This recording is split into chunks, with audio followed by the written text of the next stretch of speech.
los ojos del felino brillaron. Tomó forma humana e hizo una pregunta. ¿Matarme una vez no te basta? El cuerpo del padre de Luis tembló tanto que ni siquiera pudo seguir sujetando el palo. Había reconocido la voz perfectamente.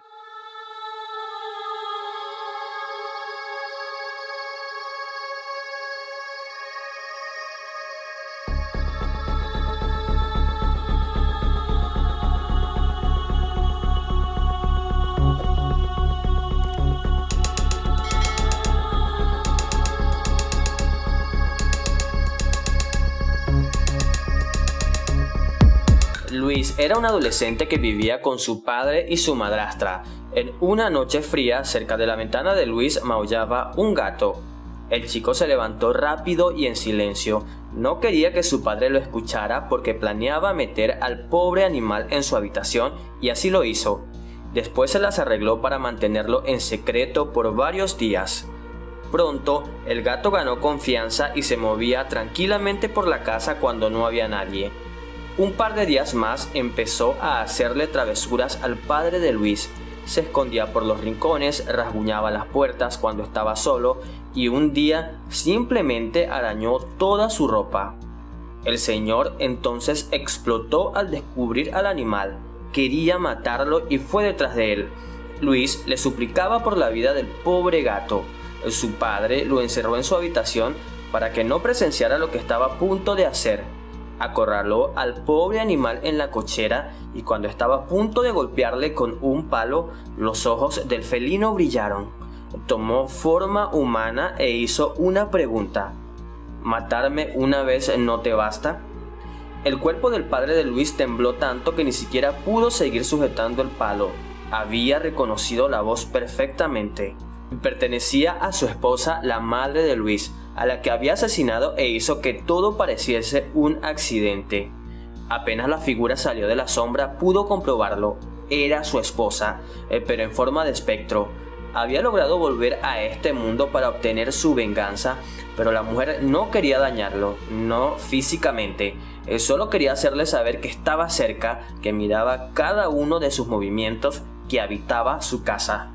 Le hizo saber al hombre que estaría cerca de su hijo para verlo crecer y que a él lo torturaría día tras día, le robaría su sueño por las noches hasta que simplemente no pudiera más.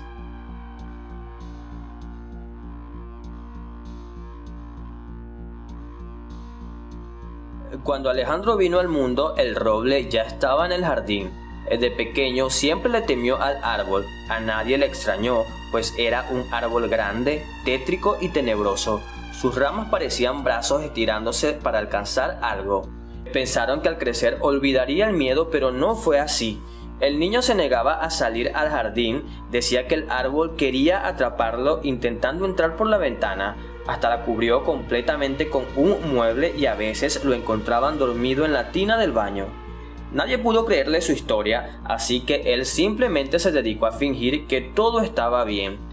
Como el chico no se quejaba más, todos dieron por olvidado el asunto hasta que el pequeño desapareció. La ventana estaba rota, habían algunas hojas del roble en el suelo y señales de arrastre por el patio, las cuales llegaban también hasta el árbol. Aún así, nadie quiso mencionar la relación evidente. Declararon al chico como perdido, iniciando el protocolo policíaco para su búsqueda, pero esta no obtuvo ningún resultado positivo. Con el paso de los días, solo la madre reconoció que su hijo no estaba mintiendo. Las pruebas hablaban por sí solas. Incluso había pasado tanto tiempo mirando con desconfianza al roble que vio las ramas cambiar de posición más de una vez. Así que tomó un hacha y fue a darle fuerte al tronco. Por su herida brotó sangre. Las ramas se extendieron asustadas y la mujer golpeó con más fuerza, pero poco podía hacer para derribar el gran roble. Cayó de rodillas al suelo llena de decepción, pero entonces con una pala comenzó a remover la tierra. Al descubrir las raíces del árbol, jamás imaginó encontrarse con tal escena. El cuerpo de su hijo yacía ahí, entre las raíces, ya casi seco, pues éstas alimentaban el roble con la sangre del chico.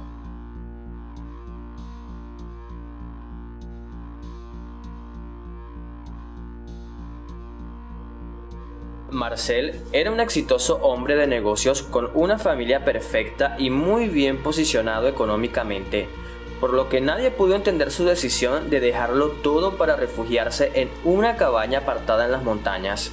Se llevó con él a su joven esposa y 3 hijos, cortando todo contacto con el resto de la humanidad. Pasaron los años en completa soledad, tan solo ellos 5, hasta que lo atrapó la vejez y la enfermedad. En su lecho de muerte, luchaba por tener el tiempo suficiente de contarle a sus hijos el terrible secreto que lo llevó al éxito, aquel mismo que se convirtió en la razón de su aislamiento. Les dijo entonces que poseía el anillo del brujo, un poderoso objeto capaz de conseguirle todo lo que deseaba a cambio del alma de un hombre bueno. Les confesó cuánta gente sacrificó para sus propios fines, ya que ni siquiera los conocía. El propio anillo los buscaba, pero él estaba muy arrepentido de ello. Por eso permanecía lejos de todo, así no añoraba nada más que su simple existencia y el resto de las personas estaban a salvo. No se deshizo del anillo, pues no quería que alguien más lo tomara e hiciera sufrir a inocentes, así que se había convertido en su guardián. Esperaba que sus hijos siguieran su camino, pero estos, movidos por la ambición, tenían otra cosa en mente. En cuanto supieron dónde estaba, quisieron probar su eficacia. Pelearon por él, se hirieron, hasta que solo uno quedó vivo y puso en su dedo el anillo. Pero en ese instante, un terrible ardor corrió por todo su cuerpo, quemándolo desde adentro. Enormes llamas le salían por cada poro, provocando un terrible dolor, pero manteniendo la piel intacta. Se retorcía y gritaba ante la sensación de que algo invadía su cuerpo. En unos instantes también estaba muerto en el suelo. El anillo no debía usarse. Bastaba con dirigirse a él para pedir deseos. Solo un alma buena se requería para hacerlo funcionar, pero un alma retorcida solo encontraría una muerte instantánea. Historias de Ultratumba. Suscríbete a este canal y activa la campana de notificaciones.